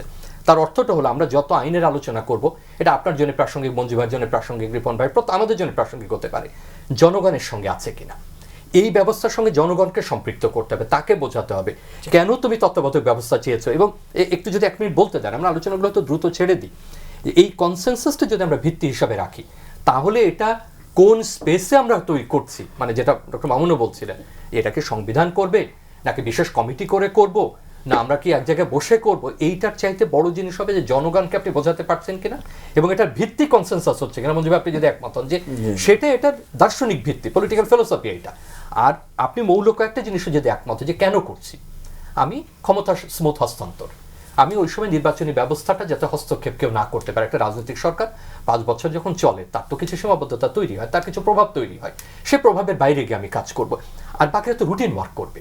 এর বাইরে আপনার যাতে ওখানে একটা অসম প্রতিযোগিতা তৈরি না হয় যে কে উপদেষ্টা হবেন, কে প্রধান উপদেষ্টা হবেন, আপনি একটা চেকলিস্ট তৈরি করেন যে আমি এই এক ধরনের শর্তের ভিত্তিতে, কন্ডিশনের ভিত্তিতে আমি লোক নিয়োগ করব, কিন্তু আপনাকে কোনো না কোনোভাবে জনগণকে সাথে রাখতে হবে। দেখেন, আপনি যদি প্রথম থেকে দেখেন, তার মানে আমার মতে একেবারে ছাপোষা অধ্যাপকরাও ছিলেন, পুরনো আমলারা ছিলেন, নাগরিক সমাজের অত্যন্ত গুরুত্বপূর্ণ ব্যক্তিরা ছিলেন, উন্নয়ন কাজ করেন এমন সিনিয়র ব্যক্তিরা ছিলেন, অবসরপ্রাপ্ত সামরিক কর্মকর্তা ছিলেন। এটাই তো আমার যদি ভুল না হয়ে থাকে, কম্পোজিশনগুলো আমরা বুঝতে পারছি যে সমাজে বিভিন্ন দিক থেকে একটা প্রতিনিধিত্বের জায়গা ছিল। অথবা আপনি যদি প্রতিনিধিত্বের জায়গায় একমত হন, কনসেনসাসটাকে আপনি ভিত্তি হিসাবে ধরেন, এবং কি কি কারণে আপনি এই সময়ের এই 3 মাসের এই রুটিন ওয়ার্কের জন্য কিছু ব্যক্তিকে দিচ্ছেন, যাদের সবার যে রাজনীতির অভিজ্ঞতা আছে, দেশ পরিচালনার অভিজ্ঞতা আছে তা না, কি আছে, সততা, নিষ্ঠা, কঠোর হওয়ার তাদের সেই ধরনের মনোবৃত্তি, এবং যে কারোর কথা আপনি কি বললেন না বললেন আমার কিছু এসে যায় না, এই ধরনের ব্যক্তিরা। তবে আপনার যে আলোচনা আগেও করছিলেন, ঘুরে ফিরে ওইটাই, যে আপনাকে জনগণকে সাথে রাখতে হবে। আপনি এই ব্যবস্থার উদ্ভাবনী করেছিলেন জনগণকে সাথে রেখে। জনগণকে সেই জনগণ সাথে যদি সরে যায় তাহলে আমরা ওই কয়টা হলো সাথের ক সাথের খ কি কি এখানে ফিরিয়ে আনলাম, এগুলো অকার্যকর হয়ে পড়বে। ডক্টর আসাদুজ্জামান রিপন, জুলাই গণঅভ্যুত্থানের দ্বিতীয় বর্ষপূর্তি, যে এই অভিযোগ তো নিরন্তর শুনতেই হচ্ছে যে অন্তহীন প্রতারণা করে যাচ্ছে বিএনপি, এবং এই যে বিএনপি আর একটু উদার হচ্ছে না কেন, হলো না কেন, এবং বিএনপি আসলে বিএনপি জায়গা থেকেই দ্বিতীয় বর্ষপূর্তিতে এসে দলগত কি মানে চিত্রটা দেখে, আপনারা আসলে জুলাই গণঅভ্যুত্থানের প্রত্যাশা কতটা বিএনপি দল হিসেবে পূরণ করতে পারলো? এই প্রত্যাশা ঠিক ইনফ্যাক্ট আপনার 120 দিনের প্রত্যাশা পূরণ করার বিষয় না, এটাকে আপনার মান্থস টুগেদার, ইয়ার্স টুগেদার, তার আপনি একটা লক্ষ্য নির্ধারণ করেন। আমি যেটা মনে করি একটা লক্ষ্য নির্ধারণ করবেন। আপনার লক্ষ্যটা হচ্ছে আপনি একটা গণতান্ত্রিক রাষ্ট্র ব্যবস্থা প্রতিষ্ঠা করতে চাইবেন, এটা হচ্ছে আপনার প্রধান লক্ষ্য। আপনার দ্বিতীয় লক্ষ্য কি, আপনি জনগণের ক্ষমতায়ন চাইবেন। তৃতীয় হচ্ছে জনগণের ক্ষমতায়ন হলে ওই জনগণ আপনাকে প্রশ্ন করতে সমর্থ হবে। সুতরাং আপনি রাষ্ট্রে যদি জনগণকে প্রশ্ন করার জায়গায় যদি প্রতিষ্ঠিত করতে পারেন তাহলে জনগণের ক্ষমতায়ন হবে, তাই না? আপনার রাষ্ট্রটা যদি গণতান্ত্রিক হয়, আপনার সরকারটা যদি জবাবদিহিমূলক সরকার যদি হয়, সরকার তার ফাংশনসগুলো করবে, কোথায় তার এক্সপেন্ডিচারটা কোথায় ব্যয় করবে, কোনটা কী করবে, কোন খালটা আগে কাটবে না পরে কাটবে, প্রায়োরিটিসগুলো, এগুলো যদি কনসালটেশন হয়। যেমন মনে করেন আমি আপনাকে এভাবে বলি, আগে আমরা ট্রেডিশনে দেখতাম যে এমপিদের জন্য একটা বরাদ্দ দেওয়া হতো। এই প্র্যাকটিসটার সাথে আমি খুব বেশি একমত নই ব্যক্তিগতভাবে। এটা আওয়ামী লীগের আমলে এমপিদের জন্য থোক বরাদ্দ দেওয়া হতো। এই থোক বরাদ্দটাকে আওয়ামী লীগে মানে এমপিরা কি পকেটে নিয়ে যেতেন? না, হয়তো এটা একটা বড় অংশ লুটপাট হতো, এই ব্যয়টার মানে আপনার খুব স্বচ্ছতা থাকতো না। এবারও এমপিদের একটা মানে বরাদ্দ, এমপিদের জন্য বরাদ্দ আছে এবং বরাদ্দের পরিমাণটা আরও বেড়েছে। আমার বক্তব্য হচ্ছে, আমি তো নিজে একজন নির্বাচনের প্রার্থী ছিলাম, তো যেহেতু আমাদের পার্টিতে এইবার মনোনয়ন চাওয়ার ব্যাপার ছিল না, সুতরাং I could not express of my interest, আমি আমার এক্সপ্রেশন অফ ইন্টারেস্ট আমি তুলে ধরতে পারিনি। তো হোয়াট এভার, বাট আমি তো নিজেকে একজন প্রার্থী ভেবেছিলাম। তো সেই ভাবনা থেকে আই মেট মাই পিপল, আমি তো জনগণের কাছে গিয়েছি, বলেছি। তো সেখানে আমার যে ভাবনাটা ছিল, যেটা আমি মনে করি জুলাইয়ের আকাঙ্ক্ষার কথা যেটা বলেন, আমি বলেছিলাম যে আমার এলাকায় যাবতীয় উন্নয়ন যা কিছু আমি চিন্তা করব, আমি জনগণকে সাথে নিয়ে করবো। তো জনগণকে সাথে নিয়ে করার প্রক্রিয়াটা কি? প্রক্রিয়াতে আমরা গণশুনানি করতাম, গ্রাম ওয়াইজ, ইউনিয়ন ওয়াইজ, থানা ওয়াইজ আমি গণশুনানি করতাম যে আমার জন্য এই একটা বাজেট এসেছে, একটা তো সামগ্রিক উন্নয়ন বাজেট থাকেই, তারপরে এমপি সাহেব আমার কাছে একটা বাজেট এসেছে, উনি তো নির্বাচন করেছেনই, তো আমার এই বাজেটের মধ্যে এখানে আমার 5 কোটি টাকা বা 6 কোটি টাকা বরাদ্দ আছে। এখন কোন স্কুলটার উন্নয়ন জরুরি, কোন রাস্তাটা জরুরি, হোয়াট এভার কোনটা জরুরি, কোন হাসপাতাল, মানে এগুলো বাদ দিয়ে হাসপাতালের 4টা বেড আনা জরুরি কিনা, অথবা ওষুধ আনা জরুরি কিনা, আমি যদি গণশুনানির ভিত্তি দিয়ে যেতাম তাহলে আমার জনগণ চিন্তা করতে পারতো যে না, আমার এমপি তো আমাকে জিজ্ঞেস করে কাজ করছে। অথবা যে উন্নয়নমূলক কাজ হচ্ছে সেখানে আমি পিপলকে ইনভলভ করতে পারতাম যে না, এখানে ঠিকাদার একটা ইউনিয়ন কি বলে উপজেলা অফিসে একটা টেন্ডার ডেকেছে, তারপরে ইঞ্জিনিয়ার কাজ সুপারভিশন করছে, ওটার মধ্যে লোহার পরিবর্তে বাঁশ দিয়ে দিল কিনা, 12 ফিট রাস্তার জায়গায় 11 ফিট করলো কিনা, 15-12 ফিট করলো কিনা, এটা বুঝে নেওয়ার ইনিশিয়াল দায়িত্ব অফকোর্স সরকারি প্রতিষ্ঠানের। But at the same time আমি যেটা ভেবেছিলাম যে আমি স্থানীয় পর্যায়ে জনগণের জন্য একটা কমিটি করে, জনগণ তার কাজ বুঝে নেবে। তুমি আমার এলাকায় কাজ করছো, আমার জন্য কাজ করছো, আমি আমার কাজটা, অর্থাৎ জনগণকে সম্পৃক্ত করা। তো এই যে প্রক্রিয়াটা, তার মানে কি, জনগণের ক্ষমতায়ন, রাষ্ট্রে একটা গণতান্ত্রিক চরিত্র থাকা, এবং ওই জনগণ জিজ্ঞেস করতে পারবে যে মিস্টার প্রাইম মিনিস্টার, আপনি এই বছর যে এত লক্ষ কোটি টাকার বাজেট দিয়েছেন, আমাদের এই বাজেটের এই টাকাটা না হলেও চলতো, অথবা বাড়িয়ে দেওয়া যায় কিনা, অথবা জনগণ আইন প্রণয়ন করতে পারবে। মানে আমাদের দেশে তো যারা ল মেকার, তারা বলে law maker, in fact they don't make laws, তারা আইন প্রণয়ন করে না।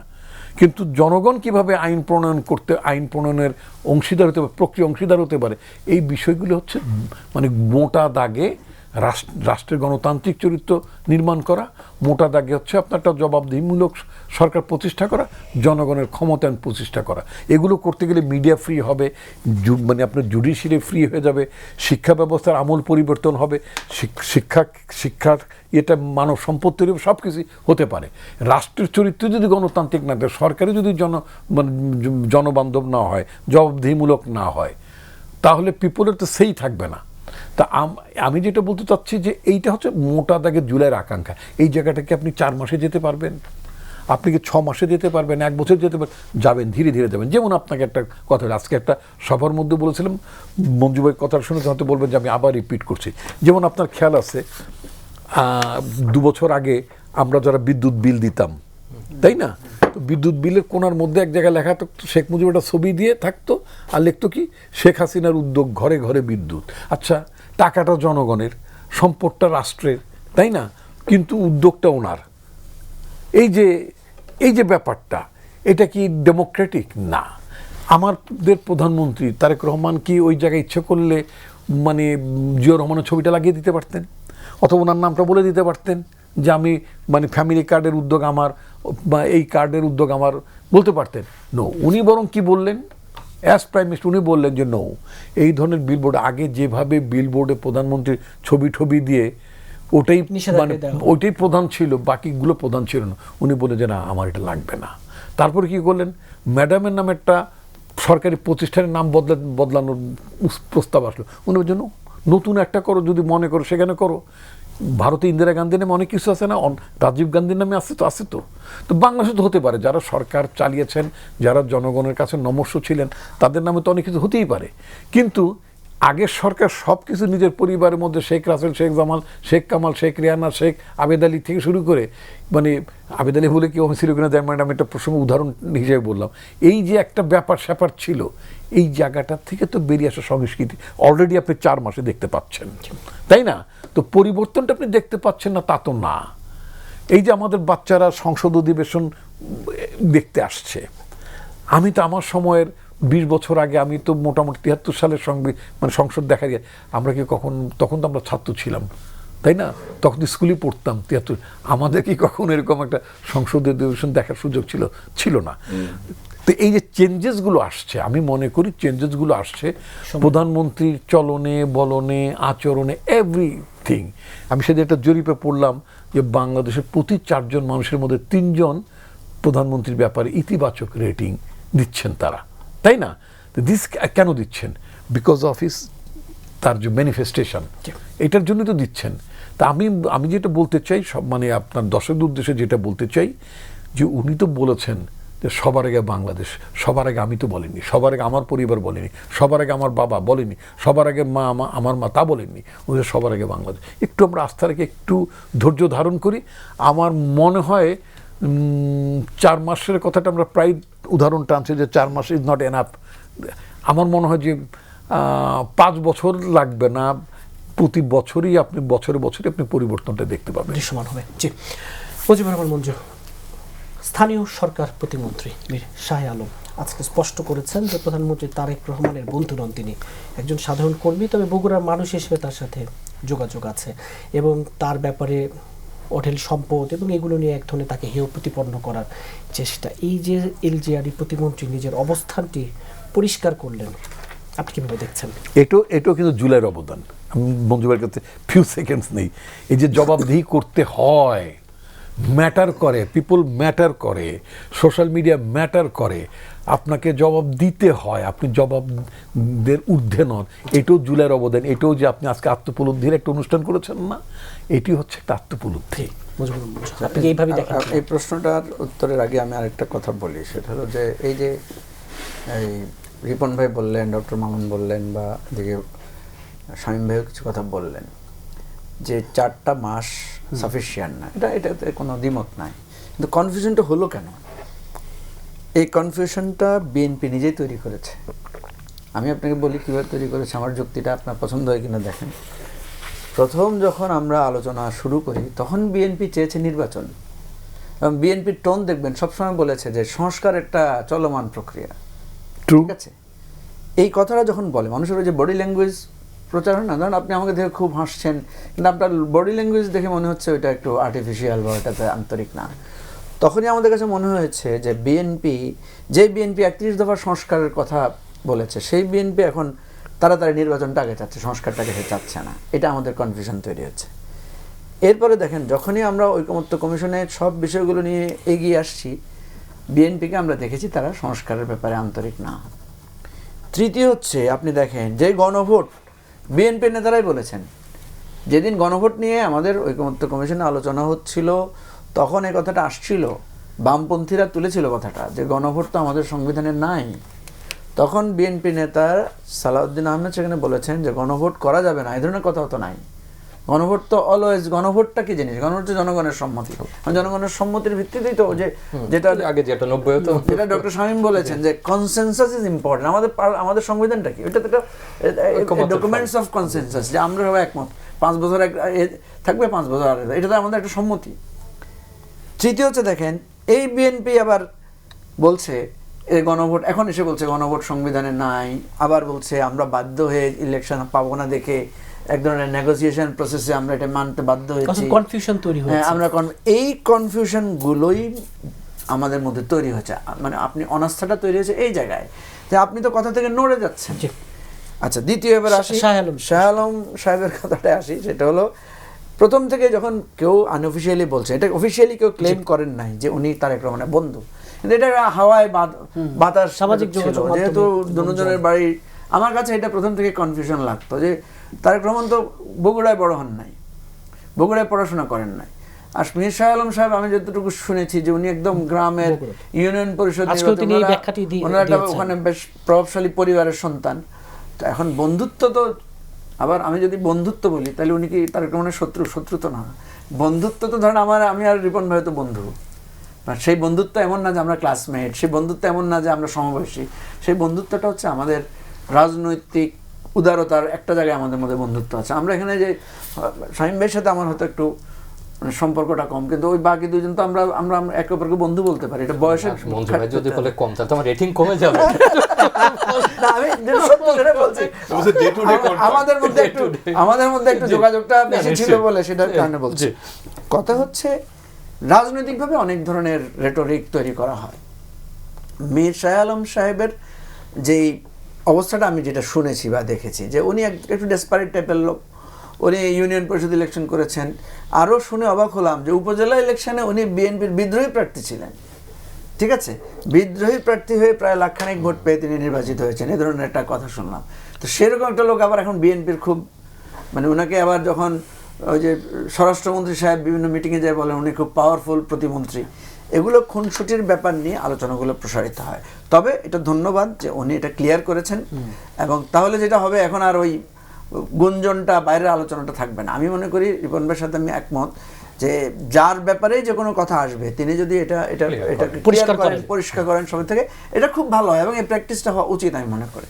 জি, অধ্যাপক ডক্টর আব্দুল্লাহ আল মামুন, যে জুলাই গণঅভ্যুত্থানের পর আমাদের যে প্রত্যাশা ছিল যে কোনো ধরনের প্রশ্ন তৈরি হলে সেই প্রশ্নের উত্তরটা যেন মিলল কিনা, মিলল, একটা উত্তর মিলল। একটা জিনিস আমরা মিস করেছি, সেটা হচ্ছে ব্যবস্থা গ্রহণের সংস্কৃতি কিন্তু হয়েছে। যেমন আমি ঠিক মনে করে থাকি, মনে পড়ে আমার যে ইউনিয়নের নাম পরিবর্তন, স্কুলের, এটা কিন্তু প্রধানমন্ত্রী নিজেই, আমরা যেটা মিডিয়াতে দেখেছি, নিজেই হস্তক্ষেপই বলবো শব্দটা প্রধানমন্ত্রীর জায়গা থেকে, সেটা কিন্তু পরিবর্তন হয়েছে। তার মানে কি, আপনি নিজের জবাবদিহিতার জায়গাটা, যেটা মঞ্জু ভাই বললেন, এটাও তৈরি হয়েছে যে আমি আমারটা বলতে হবে। আর দ্বিতীয় হচ্ছে যে আপনার সরকারও বা সরকার প্রধান সেই ব্যবস্থাটা নিচ্ছে কিনা, দুটো কিন্তু আপনি কিভাবে দেখবেন, symbolically, action wise, aspiration wise, সেটা আপনার বিষয়, কিন্তু এটা রিফ্লেক্টেড যে এইটা চর্চাটা শুরু হলো দুই ধরনের। একটা হচ্ছে প্রাতিষ্ঠানিক ব্যবস্থা বা সরকারের দিক থেকে, আর একটা হচ্ছে আপনার জবাবদিহিতা। আমি ব্যক্তিগত বেশি দিন চিনি না, বাট মোটামুটি সময় চিনি। কয়েকটা জিনিস একটু বলি আজকে, ওনার সম্পর্কে অনেক আলোচনা হচ্ছে। মঞ্জু ভাই একটা পার্ট কাভার করেছেন তার সফলতা, এবং আমি এটা দায়িত্ব নিয়েই বলছি যে এই যে বিএনপির ফার্মার্স কার্ড বা ফ্যামিলি কার্ড, এই দুটো আমি স্পেসিফিক জানি যে এটার সাথে যেহেতু এক ধরনের অ্যাডভাইজারি রোলে ইনভলভ থাকার সুযোগ হয়েছিল একটা দীর্ঘ সময়।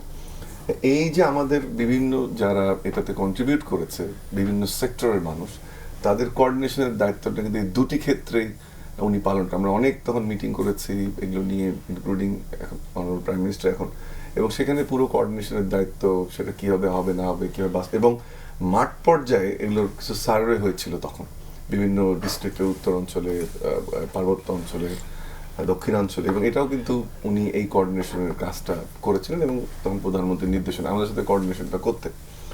এবং একইভাবে নির্বাচন যত ঘনিয়ে এসছে, অনেক ধরনের যে অ্যাক্টিভিটিতে একটা অংশগ্রহণ করার সুযোগ ছিল বুদ্ধিভিত্তিক, সেটাতে কিন্তু আমি শাহ আলম সাহেবের এক ধরনের উপস্থিতি দেখেছি এবং সাপোর্টিভ রোল, এবং সিনসিয়ারলি উনি এই কাজগুলো করেছেন। সেটা আমি অন লাইভে বলছি, অন রেকর্ড বলছি, আমি দায়িত্ব নিয়েই বলছি। তার মানে যে জায়গাটা মঞ্জু ভাই শেষ করলেন যে ওনার একটা এলাকার নির্বাচন, রাজনৈতিক সফলতা, পরিবারের বাইরেও আসলে বিএনপির বিভিন্ন পর্যায়ের কাজে উনি প্রধানমন্ত্রী এবং বিএনপির গুরুত্বপূর্ণ কাজে এই সময়ে সংযুক্ত ছিল, যেটা আমিও এটার একজন সাক্ষী। দ্বিতীয় আসি যে উনি মন্ত্রীর দায়িত্ব পাওয়ার পরে মানুষ কাজ করতে গেলে ভুল হয়, সেটার প্রশ্ন তৈরি হতে পারে, কিন্তু আজকে নামকরণে যে বিষয়গুলো নিয়ে আমি তো খোলাখুলি বললাম সেটা, কিন্তু আজকে উনি ওটা ক্লিয়ার করেছেন। আমরা আশা করব যে আমি যে শাহ আলমকে দেখেছি বিভিন্ন গুরুত্বপূর্ণ কাজে যুক্ত থেকে সফলতার সাথে, এবং যেটা আপনারা জানেন এই দুটোই শব্দটা ব্যবহার সঠিক করছি কিনা জানেন, বাট ফ্যামিলি কার্ড, ফার্মার্সের দুটো ট্রাম্প কার্ড ছিল এই নির্বাচনে, যেটা ওনার অবদান একটা আছে। সো আমরা আশা করব যে, যেটা বললাম যে কাজ করলে ভুল হবে, বাট আশা করব যে সামনের দিকে উনি আগে যেরকম গুরুত্বপূর্ণ ভূমিকা রেখেছেন এলজিডি মন্ত্রী হিসেবে, আরো গুরুত্বপূর্ণ ভূমিকা রাখার সুযোগ আছে।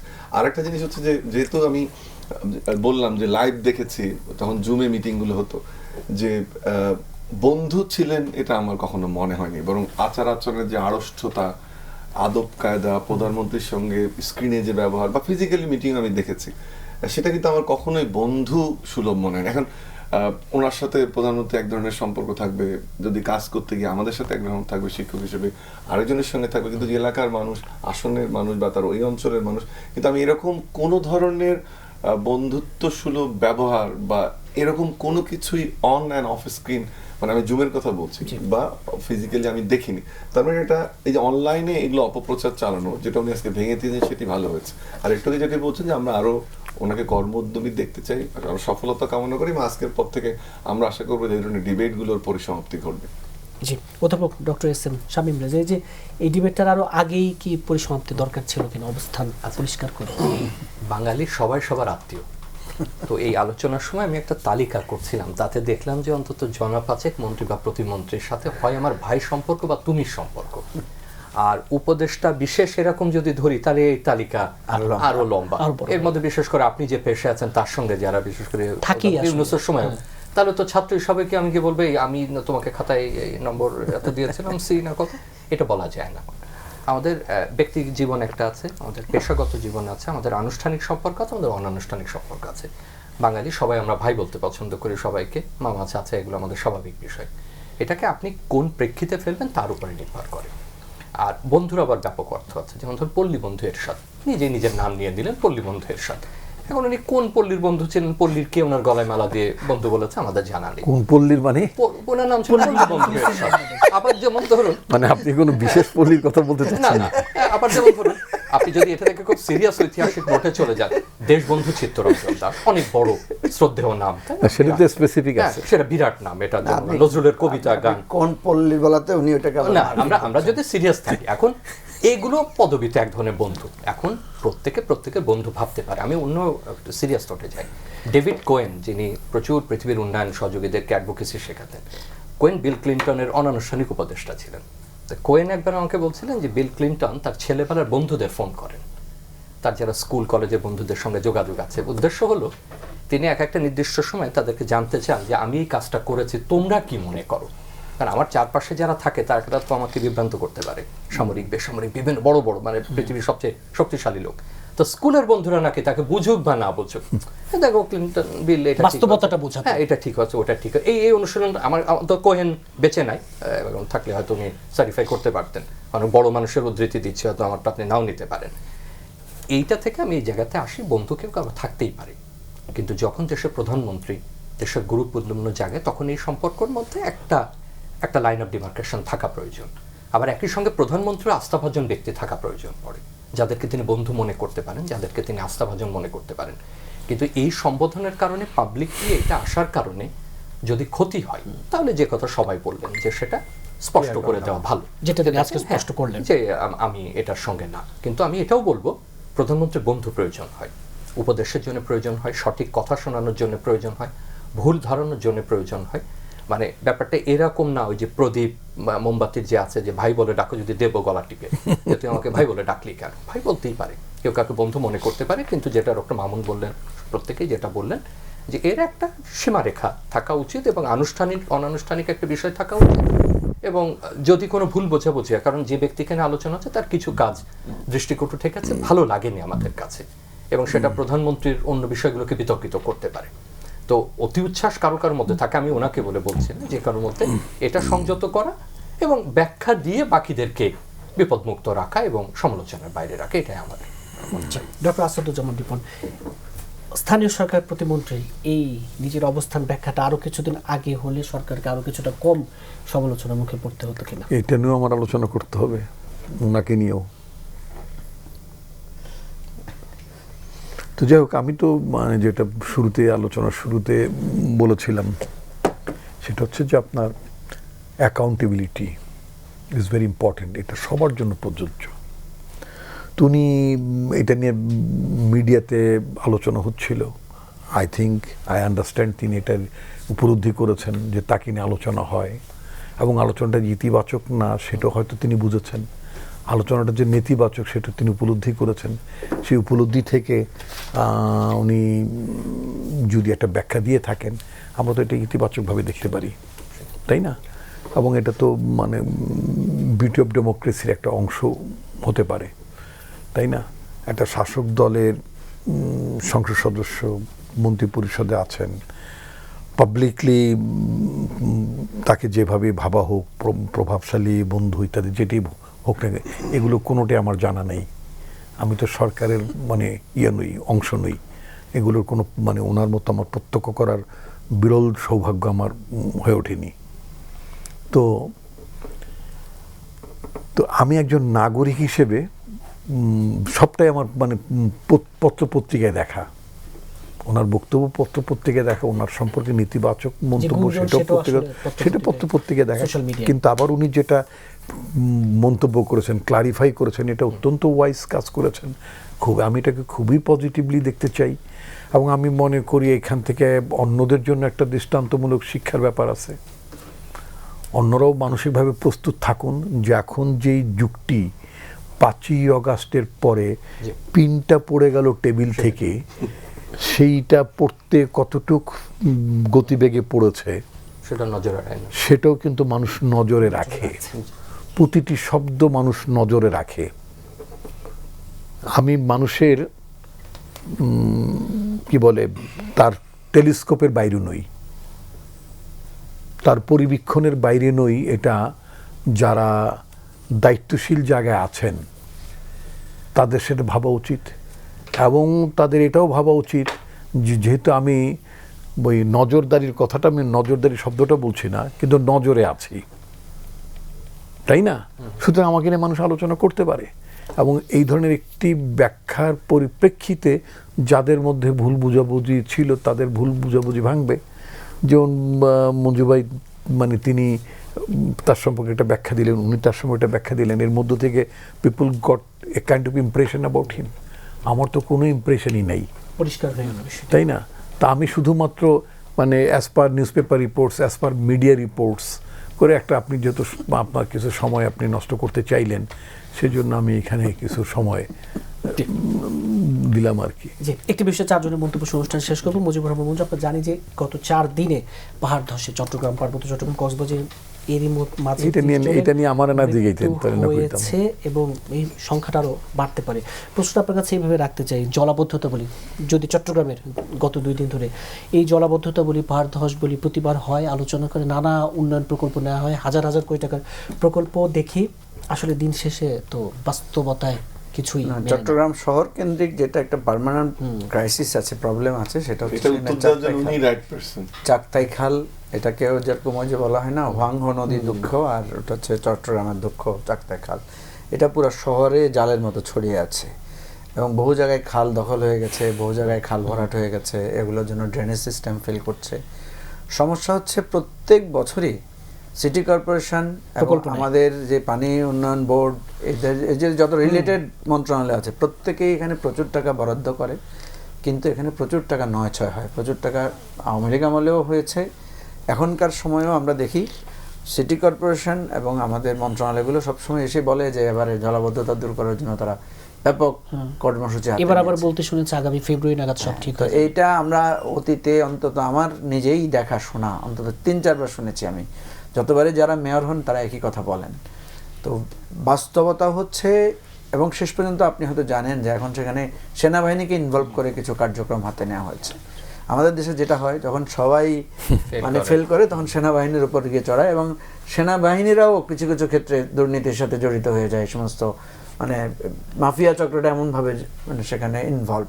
আমি নিজেই জানি একটা এরকম পানি উন্নয়ন বোর্ডের একটা খুব মেগা প্রজেক্টের পাবলিক হিয়ারিংয়ে আমি উপস্থিত ছিলাম।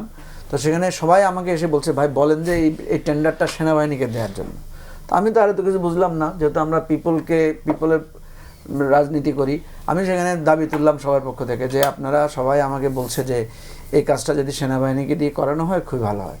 কিছুক্ষণ পরে একজন এডিশনাল সেক্রেটারি পদমর্যাদার একজন ইঞ্জিনিয়ার মনে হয় উনি আমার কাছে এসে বললেন, আপনি যে সেনাবাহিনী দিয়ে কাজ করাতে বললেন, আপনার এর সম্পর্কে ধারণা আছে কিনা?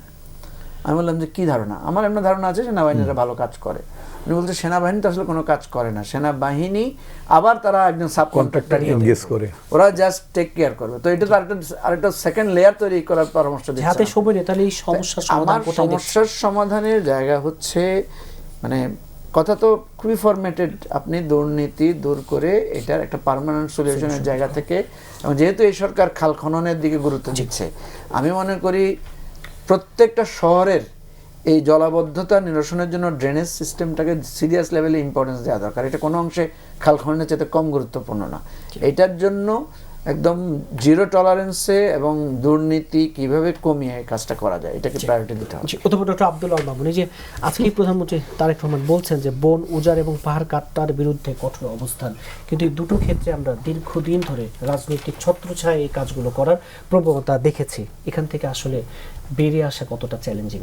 এবং একটু কমপ্লিমেন্ট করি আপনাকে, যে এই যে পাহাড় কাটার আমরা ধারণা করা যে প্রায় 90% হচ্ছে এই আবাসন কেন্দ্রিক পাহাড় কাটা, এবং এই রাস্তা নির্মাণ অন্যান্য কারণগুলো আছে, সবসময় এটা হয়। এবং আরো দুঃখজনক হচ্ছে যে আমি দেখলাম যে পত্রপত্রিকায় যে এই যে মৃত্যুর ঘটনাটা ঘটলো, যেটা খুবই দুঃখজনক, এটা কিন্তু মাইকিং করা হয়েছে, তারপরে বলা হয়েছে, এবং অতিবৃষ্টি হলেই মাইকিং গুলো করা হয়, কিন্তু আসলে অনেক সরিয়ে নিয়েছে, অনেকে যেতে চায়নি। 3টে জায়গা আমি মনে করি। একটা হচ্ছে যে এরকম, যেমন প্রধানমন্ত্রী যেটা বললেন, যারা দায়িত্বে আছেন তারা, আমরা আশা করি যে জুলাইয়ের চেতনার কথা আমরা বলছিলাম বারবার, ওই রিবন একটা সুন্দর কথা বলুন যে জনগণের কাছে যে দায়বদ্ধতা, জবাবদিহিতার জায়গাটা, সেটা যদি নিশ্চিত করা যায়। 2, এটা একটা short term, mid term, long term solution develop করতে হবে। কিছু সাশ্রয়ী, আমি রোহিঙ্গাতে এটা ডিফিকাল্ট, তাদেরকে সরিয়ে নেওয়া বা ক্যাম্পে, চট্টগ্রামে যেটা, সেটা যদি সাশ্রয়ী কিছু আবাসন তৈরি করা, যেটা আমরা করার চিন্তা ভাবনাও শুনছি সরকারের মধ্যে, সেটা একটা করা। আর থার্ড হচ্ছে যে লং টার্মে এখানে কিন্তু অনেক গাছ বা পাহাড়ের পাশাপাশি বন উজাড় হয়েছে, এবং সেটাও কিন্তু আবার ভূমিধসের একটা আঁকড়ে থাকা। এবং চিটাগাংয়ের যে পাহাড়গুলো, এটা আমি উনি আর ভালো মতো বলা যে 50 to 60% এই যে একসাথে থাকা, আমরা মাটির সাইন্টিফিক শব্দটা বলতে পারছি না, সেই গাঁথুনিটা না থাকে, এটা গাছগুলো রাখে, কাটাকাটির কারণে এটা এই ফাটলটা বেশি হয়। এটাকেও বন্ধ করতে হবে। সর্বোপরি রাজনৈতিক যে ইনভলভমেন্ট, এগুলোতে আমরা সবসময় শুনে এসেছি, আইন শৃঙ্খলা বাহিনী এটাতে যুক্ত হয়ে পড়ে, সেটাকে প্রতিরোধ করতে হবে। জি, অধ্যাপক doctor S M Shamim Reza, এই যে পাহাড় ধস বলি এবং বন উজাড় এবং প্রাকৃতিক এই যে বিপর্যয়গুলো হয় এবং প্রাণহানি, এই জায়গায় আসলে শুধু কি সরকার আন্তরিকতা, এখানে তো জনসচেতনতার একটা বড় বিষয়, অনেক বড় বিষয়। আপনি আলোচনা শুরু করেছেন তত্ত্বাবধায়কের সুফল নিয়ে, শেষ করছি চট্টগ্রামকে বাঁচানো নিয়ে। তো এটার মধ্যে একটা যোগও আছে। আমি যদি একবার 10 সেকেন্ড করে বলি, তত্ত্বাবধায়ক সরকার ব্যবস্থা পুনরুজ্জীবিত হয়েছে, আমরা আশা করছি সুফল পাবো। আমাদেরকে সেই কনসেনসাসটাকে ভিত্তি রেখে পলিটিক্যাল এগোতে হবে। আপনি যদি অন্য যে প্রসঙ্গ তুলেছিলেন প্রত্যাশা প্রাপ্তির, আমার কাছে একটা বড় ঘাটতি মনে হচ্ছে এখানে সাংস্কৃতিক আন্দোলনের একটা বড় ঘাটতি আছে। একটা বিপ্লব বা বড় অভ্যুত্থানের পরে যে ব্যাপক সাংস্কৃতিক জাগরণটার প্রয়োজন হয়, সেটা কিন্তু দেখা যায় না। আপনি কতগুলো গান পাচ্ছেন খুব সহজভাবে, কতগুলো নাটক পাচ্ছেন, কতগুলো উপন্যাস পাচ্ছেন, কতগুলো গল্প পাচ্ছেন। এই জাগরণটা দরকার, সেটা কিন্তু বিএনপির ক্ষেত্রে প্রযোজ্য। এটা যে কেবলমাত্র তরুণ যারা করেছেন বা বিভিন্ন দলে কেউ ছিলেন না, যে যার জীবনে, তা না, সবার জন্য দরকার। এরপরে আপনি ওই যে প্রসঙ্গে আসলেন যে বন্ধুত্বের, আমি এই কথাটা খুব দ্রুত বলি। প্রধানমন্ত্রীকে কিন্তু বন্ধুহীন হলেও চলবে না, তাকে বিচ্ছিন্ন করা যাবে না। তাকে জনগণের সঙ্গে সম্পৃক্ত থাকতে হলে তার মাত্রায়, তার উচ্চতায় তার বন্ধুত্বের প্রয়োজন আছে, যেখান থেকে তিনি উপদেশ পাবেন, শব্দোপদেশ পাবেন এবং প্রয়োজন বোধে তিনি তাদেরকে কাজে লাগাতে পারবেন। আর চট্টগ্রামের এখন যে অবস্থায় দাঁড়িয়েছে, চট্টগ্রামের লোককে এক জায়গায় বসতে হবে যে তারা কি তাদের খাল, নদী, নালা এগুলোকে রক্ষা করবেন না করবেন না। চট্টগ্রামকে সিদ্ধান্ত নিতে হবে যে তার আবাসন প্রকল্প কিভাবে তৈরি করবেন। চট্টগ্রামের লোককে এখন সিদ্ধান্ত নিতে হবে যে পাহাড় তারা রাখবেন কি রাখবেন না। কারণ সরকার তার কর্মপরিকল্পনাগুলোতে ফেল করেছে। আমরা দোষ দিচ্ছি উন্নয়ন প্রকল্প দিয়ে পুরোটা বাস্তবায়ন করা যাবে না। সেটা আপনি করেন, আমি করি, সেনাবাহিনীকে দিয়ে করি, আর যাকে দিয়ে করাই, চট্টগ্রামকে বাঁচানোর জন্য প্রাকৃতিকভাবে, ভৌগোলিকভাবে এবং যদি জিও পলিটিক্যাল সেটাও যদি আমি যোগ করি, তার বন্দর, তার সমস্ত কিছু, তার আবাসন, চট্টগ্রামের লোককে একত্রিত হয়ে সিদ্ধান্ত নিতে হবে তার উন্নয়ন পরিকল্পনা কি হবে, তার প্রাকৃতিক পরিকল্পনা কি হবে, তার পরিবেশগত বিষয়গুলো কি হবে। জি, ডক্টর আসাদুজ্জামান রিপন, এই যে বছরের পর বছর শুধু আশ্বাস মেলে কিন্তু কাজ হয় না এবং কিন্তু দুর্নীতির অভিযোগ, চট্টগ্রামকে বাঁচানোর বলি বা বৃহত্তর অর্থে যদি এইভাবেই বলি যে নাগরিক সেবাগুলো বা এই যে নাগরিক যে ভোগান্তির জায়গাগুলো আর এই যে প্রাণহানি যেন এরকম এড়ানো যায়। আমি তো একটা দাড়ি গভীর মানুষ, তো আমি তো মানে ধর্মীয় আলোকী কথাটা বলি। আল্লাহ রাব্বুল আলামিন পাহাড় সংক্রান্ত বিষয় বলেছেন, জমিনে আমি পাহাড়কে খিল হিসেবে প্রতিষ্ঠিত করেছি, সৃষ্টি করেছি। তো আল্লাহ জমিনের ভারসাম্য রক্ষা করার জন্য তিনি পাহাড় দিলেন। এই যে কাগজটা, এটা বাতাস, অতিরিক্ত বাতাস উড়ে যেতে পারে, তা আমি কি করলাম, এখানে ভারী জিনিস রাখলাম যাতে এটা উড়ে না যায়। তো জমিনের ভারসাম্যর জন্য আল্লাহ রাব্বুল আলামিন তার মেকানিজমে তিনি পাহাড় সৃষ্টি করেছেন। আপনি পাহাড়টাকে ধ্বংস করছেন, পাহাড়টার উপর আপনি অত্যাচার করছেন, এটা গেল একদিক। তো আরেকটা দিক হচ্ছে, আমি একবার কৃত্রিম বুদ্ধিমত্তা, হ্যাঁ, লস অ্যাঞ্জেলেসে গেলাম। সেখানে যে দেখলাম অনেক পাহাড়, মানে আমাদের দেশের মতো রাস্তার মানে পাশ দিয়ে অনেক মানে পাহাড়। তা আমি আমার যে বন্ধুর গাড়িতে ছিলাম, তাকে বললাম একটু থামাও। থামিয়ে দেখলাম যে এইখানে পাহাড় আছে, কিন্তু পাহাড়ের গায়ের মধ্যে নেট লাগানো, যাতে না হয়, ভেঙে না পড়ে। পাহাড়ের মধ্যে নেট লাগানো। আমি দাঁড়িয়ে ছবি তুললাম। আমি একটা উদাহরণ দিলাম। যাই হোক, আমি যে কথাটি বলতে চাচ্ছি সেটা হচ্ছে যে আমরা বিদেশে গেলে শপিংয়ে ব্যস্ত থাকি। দেশের একটা প্রেসিডেন্ট, তিনি গেল হাটের কি রিং টিং কি কাজ করতে, সেখানে তিনি মানে 2 হাতে শপিং করতে গেলেন। এখানে যে যদি এখন পাহাড় কেমনে মানে প্রোটেকশন হয়, নদী শাসনের ব্যাপার যেমন থাকে, পাহাড় শাসনের ব্যাপারও থাকে। আপনি পাহাড় শাসনের কোনো উদ্যোগ নিচ্ছেন না, প্রতি বছর মরছে, মাইকিং করছেন, আপনি এটার কোনো স্থায়ী ব্যবস্থা নিচ্ছেন না। একটু এক বাক্যে প্রতি বছর নির্মাণ শ্রমিকরা মানে নির্মাণের কাছ থেকে প্রায় মারা যায়। বাড়ির যে আপনার ওয়াটার দ্বারা, এটা জনস্বার্থে, ওয়াটার ট্যাঙ্কি পরিষ্কার করার জন্য মানুষ মারা যায়, প্রতি বছরই মারা যায়। পাহাড়ে তো কম মারা যায়। আপনি এগুলো কোনোই ব্যবস্থা প্রতিকারে পার্মানেন্ট ব্যবস্থা নেই। 4 জনকে আজকে স্টুডিওতে সময় দেওয়ার জন্য ধন্যবাদ। দর্শক, বিএসআরএম গণতন্ত্র এখন আজ এই পর্যন্ত। আগামী সপ্তাহে আবারও দেখা হবে। সে পর্যন্ত ভালো থাকুন, সুস্থ থাকুন।